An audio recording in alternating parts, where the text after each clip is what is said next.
بدری T V کے تمام دوستوں کو میری طرف سے السلام علیکم ورحمۃ اللہ۔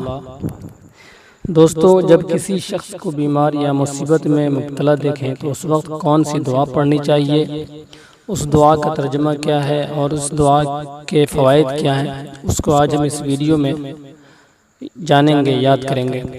لیکن اس سے پہلے آپ سے یہ مؤدبانہ درخواست ہے کہ ہمارے چینل کو سبسکرائب کریں، لائک کریں اور اپنے دوستوں کو بھی شیئر کریں تاکہ وہ بھی اس ویڈیو سے فائدہ اٹھا سکیں۔ آئیے ویڈیو کو شروع کرتے ہیں۔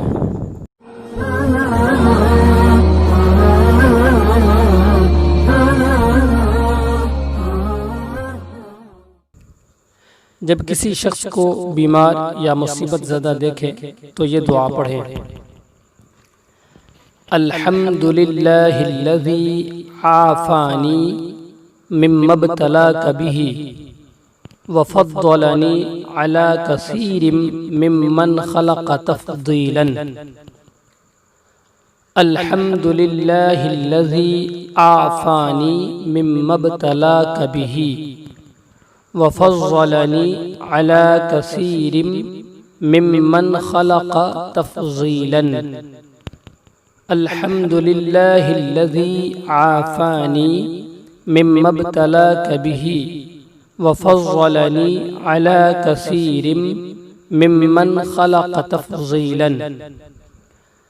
ترجمہ: تمام تعریفیں اللہ کی ہیں جس نے مجھے اس تکلیف سے عافیت عطا فرمائی جس میں آپ مبتلا ہیں، اور مجھے اپنی بہت سی مخلوق کے مقابلے میں بہتر بنایا۔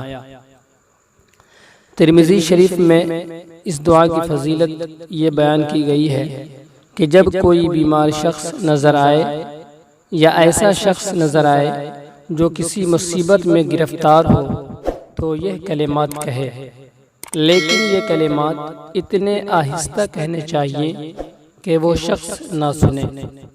اگر کسی شخص کو گناہ میں مبتلا دیکھے تب بھی یہ کلمات کہہ سکتا ہے۔ ناظرین، اگر آپ کو یہ چھوٹی سی کوشش پسند آئی ہو تو چینل کو شیئر، لائک اور سبسکرائب ضرور کریں۔